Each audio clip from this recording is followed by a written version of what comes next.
10।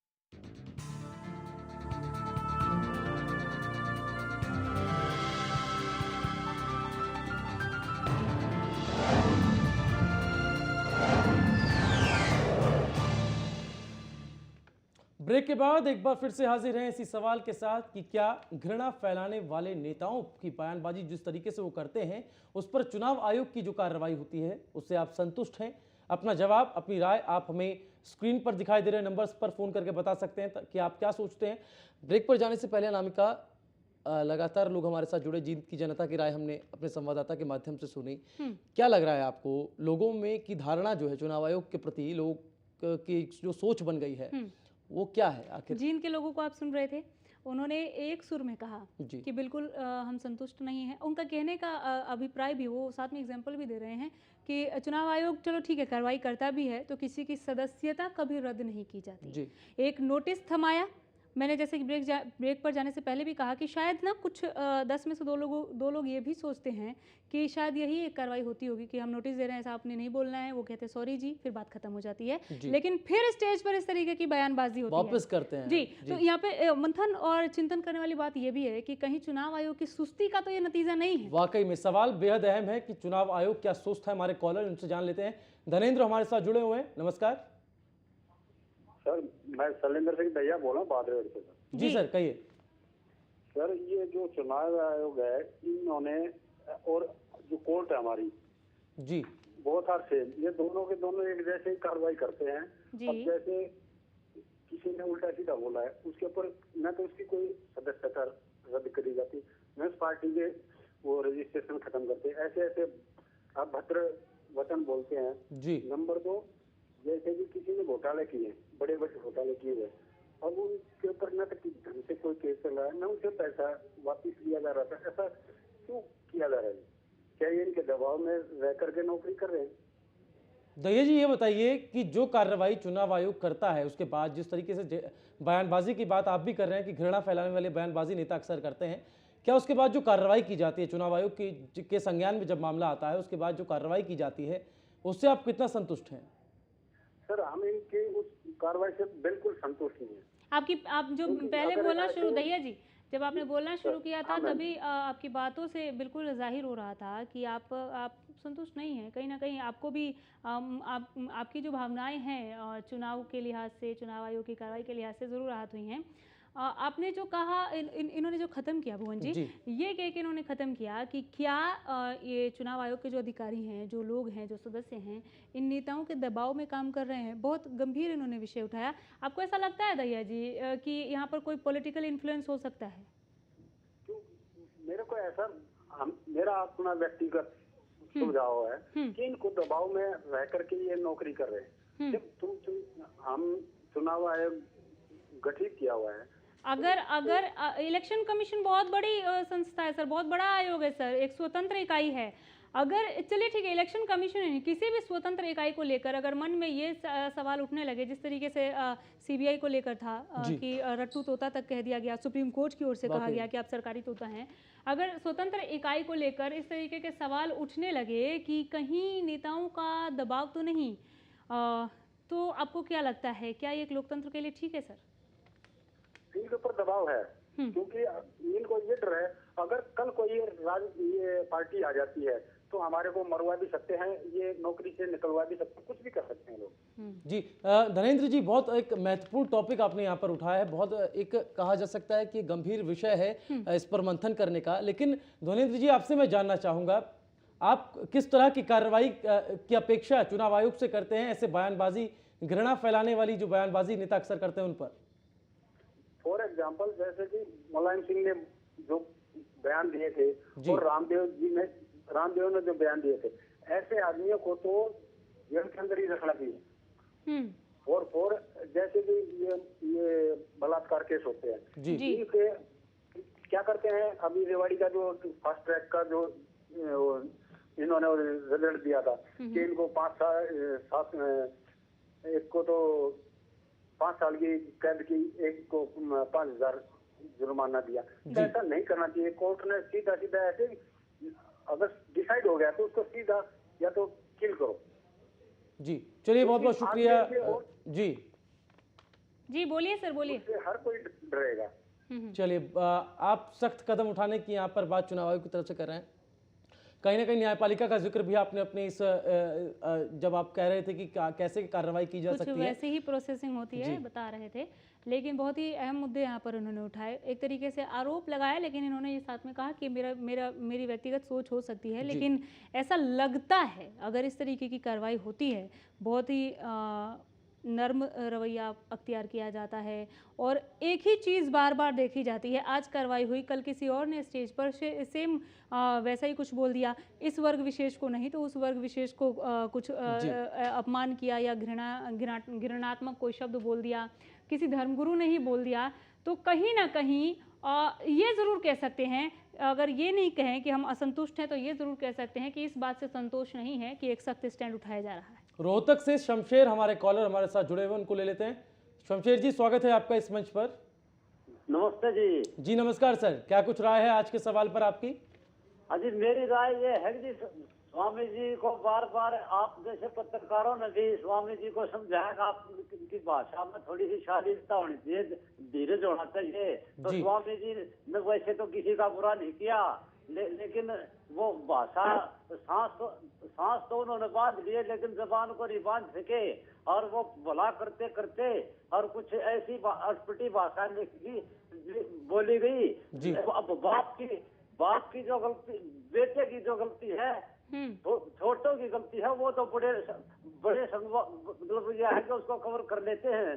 शमशेर जी, मैं आज का सवाल आपके सामने फिर से एक बार दोहरा देता हूं, चूंकि नेताओं की बयानबाजी को लेकर के यहाँ पर सवाल उठा है कि घृणा फैलाने वाले जो बयान नेता अक्सर देते हैं, उन पर चुनाव आयोग की जो कार्रवाई होती है, नोटिस दे देते हैं, फिर माफी मिल जाती है, उससे आप कितना संतुष्ट हैं?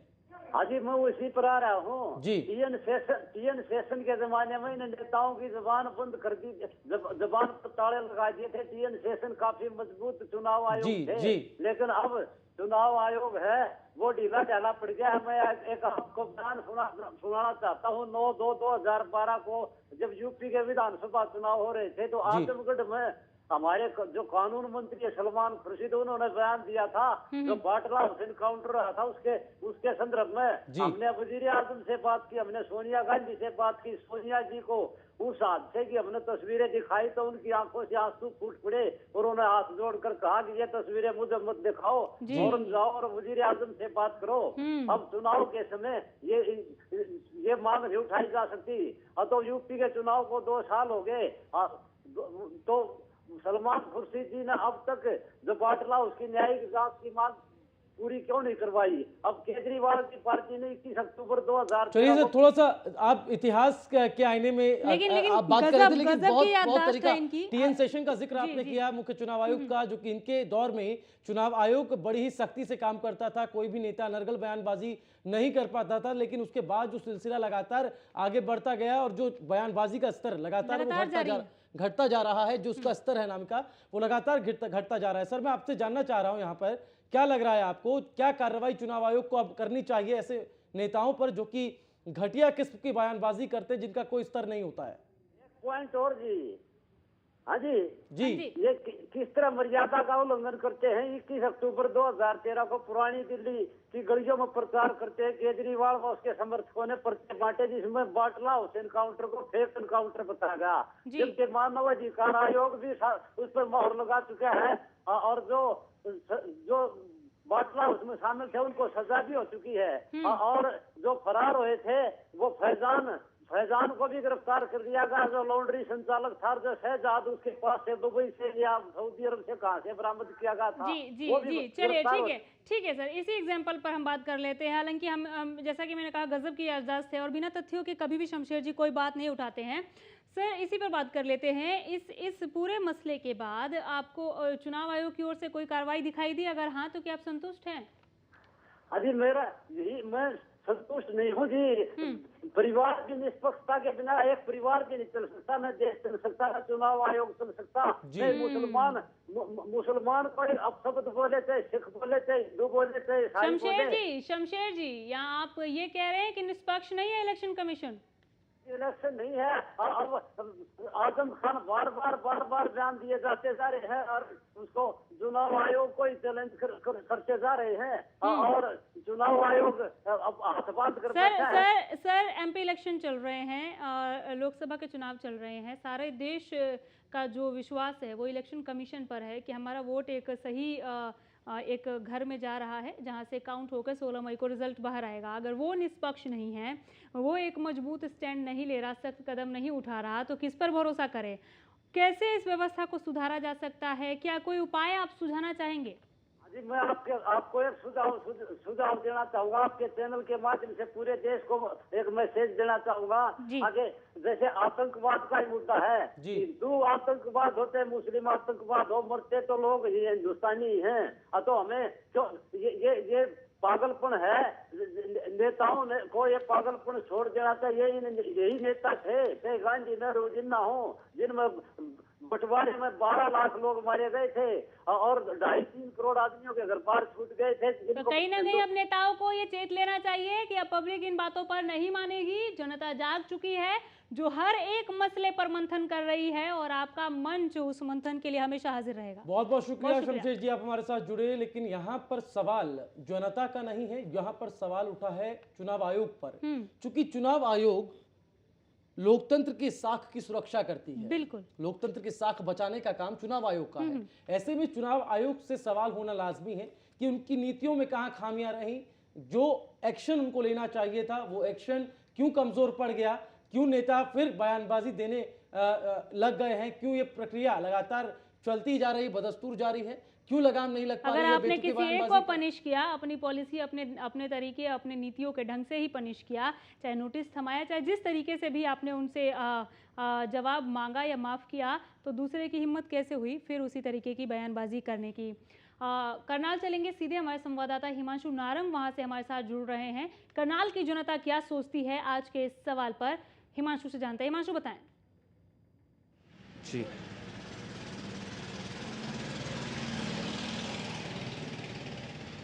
जी बिल्कुल, चुनावों के नज़दीक हम देखते हैं कि नेता एक दूसरे से घृणा करते हैं, नफरत करते हैं, एक दूसरे के खिलाफ छीटाकशी करते हैं, बयान देते हैं और चुनाव आयोग उनके खिलाफ कार्रवाई भी करता है। इन चुनावों में ऐसा ही देखने को मिला है कि जो नेता हैं वो एक दूसरे के खिलाफ कड़ी बयानबाजी कर रहे हैं, कटाक्ष कर रहे हैं और चुनाव आयोग उन नेताओं के खिलाफ कड़ी कार्रवाई भी कर रहा है। क्या इस कार्रवाई से आम जनता खुश है? यही सवाल है आज आपके मंच के जरिए और हम लोगों से जानने की कोशिश करते हैं। आप क्या कहना चाहेंगे कि क्या जो चुनाव आयोग कार्रवाई करता है नेताओं के खिलाफ बयानबाजी के तौर पर, क्या आपको वो कार्रवाई से संतुष्ट हैं आप? नहीं, कार्रवाई तो होनी चाहिए, लेकिन जो एक दूसरे पे कीचड़ उछालते हैं ये चीज़ नहीं होनी चाहिए। सभ्य से बोलना चाहिए एक दूसरे के साथ, जैसे भी है। और कड़ी कार्रवाई होनी चाहिए। नहीं, कार्रवाई तो हो, लेकिन पर एक दूसरे पे कीचड़ ना उछाला जाए। आप हमारे साथ कुछ और लोग भी मौजूद हैं, उनसे जानने की कोशिश करते हैं। आप क्या कहना चाहेंगे? हाँ, कार्रवाई होनी चाहिए और अच्छी तरह से होनी चाहिए। ये सभी के लिए अच्छा रहेगा, समाज के लिए भी अच्छा रहेगा, आने वाले इलेक्शंस के लिए भी अच्छा रहेगा। जो ये बुरी बातें वो सामने नहीं आएंगी। तो ये इन लोगों का कहना है कि कार्रवाई होनी चाहिए और कड़ी कार्रवाई होनी चाहिए। आप क्या कहना चाहेंगे कि क्या कार्रवाई जो हो रही है, चुनाव आयोग जो कार्रवाई करता है, क्या आप उससे संतुष्ट हैं? चुनाव आयोग के पास बहुत सीमित अधिकार हैं। जो वो कार्रवाई करता है, उन नेताओं को पता है कि सिर्फ नोटिस देके इससे सिवा हमारा कुछ नहीं हो सकता। इसलिए वो बार बार सभी नेता जो हैं एक दूसरे के खिलाफ बहुत ही घटिया किस्म की कार्रवाई बोलते हैं। अब पिछले दिनों आजम खान ने बोला कि इलेक्शन कमीशन मेरी सदस्यता रद्द करे और मैं उनको बताऊंगा। तो इलेक्शन कमीशन ने क्या किया उनके साथ? या अभी फारूक अब्दुल्ला साहब ने कहा है कि अभी अगर जो मोदी को वोट देगा तो वो इसका मतलब ये हो गया है कि उनको समुद्र में फेंक देना चाहिए। क्या जो मोदी साहब को 50 करोड़ लोगों ने वोट दिया है, क्या वो समुद्र में फेंकने के हैं? आप क्या कहना चाहते हैं, चुनाव आयोग की कार्रवाई सही है या नहीं? चुनाव आयोग के पास पूर्ण स्वायत्ता नहीं हैगी है। पूर्ण स्वायत्ता होना चाहिए ताकि वो कार्रवाई कर सके। वो सिर्फ नोटिफिकेशन कर सकता है, इससे ऊपर उसके पास कुछ नहीं है, सिर्फ दिखावा है। कुछ लोगों का यहाँ पर ये भी कहना है कि कार्रवाई के लिए चुनाव आयोग के पास पूरी तरह से पावर भी नहीं है। हमारे साथ कुछ और लोग भी मौजूद हैं। आप क्या कहना चाहेंगे? कार्रवाई तो होनी चाहिए, लेकिन नेता इस बात को मानते नहीं हैं और बार बार कटास को कसते हैं, लेकिन ऐसा नहीं करना चाहिए, उनको सभ्य भाषा में बात करनी चाहिए। चलिए, बहुत बहुत शुक्रिया हिमांशु, वहाँ की जनता की राय हम तक पहुँचाने के लिए। तो कहीं ना कहीं वहाँ की जनता भी ये सोचती है कि चुनाव आयोग जो कार्रवाई करता है वो उनसे संतुष्ट नहीं है। बहुत बड़ा कदम यहाँ पर चुनाव आयोग को लेने की ज़रूरत है, ताकि एक मैसेज उन लोगों के पास, उन नेताओं के पास चला जाए जो कि घृणा फैलाने वाली बयानबाजी करते हैं और उसको प्रोवोक करने का कहीं ना कहीं काम करते हैं। चूंकि आपसी प्रतिद्वंदिता राजनीति में रहती है, विरोधी रहते हैं पक्ष और विपक्ष। उन्हें लगना चाहिए कि कोई है जो हमें देख रहा है और वहां से अनुशासनात्मक कार्रवाई हो सकती है जो हम पर भारी पड़ेगा। एक छोटा सा ब्रेक ले रहे हैं, फौरन लौटेंगे।